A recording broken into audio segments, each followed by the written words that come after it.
पश्यदति दुर्गाणि विश्वानावेव सिन्धुं दुरिताद्यग्निः तामग्निवर्णां तपसा ज्वलन्तीं भैरोचनीं कर्मफले। মহালয়া পিতৃপক্ষের অবসানে দেবী পক্ষের সূচনা, শক্তির আবাহন শুরু। পুরাণ বলে এই দিনে সমস্ত আত্মা স্বর্গলোক থেকে নেমে পিতৃলোকে আসে জল পান করতে। এই পুণ্য তিথিতে গঙ্গা স্নান সেরে বংশের প্রদীপ যে পুত্র সন্তান, সে তার বংশের পরলোকগামী পূর্বপুরুষদের তর্পণ করে।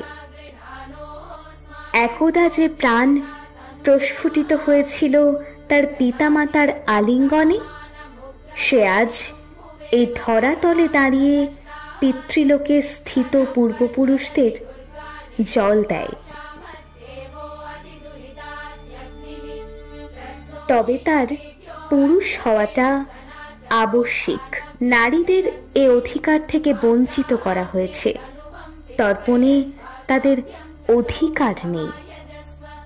ভাবতে অবাক লাগে যে নারীকে শক্তি রূপেণ বলে পুজো করা হবে কদিন পর থেকেই, সেই নারী নাকি বঞ্চিতা।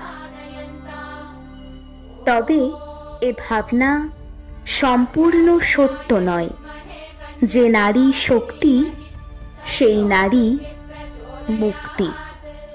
তাই কন্যা সন্তানের জন্ম দেয় যারা, তাদের চিরতরে মুক্তি ঘটে এই ভব সংসার থেকে। তাই নারীদের তর্পণ করতে নেই বলার চেয়ে তা নিষ্প্রয়োজন বলাটাই শ্রেয়।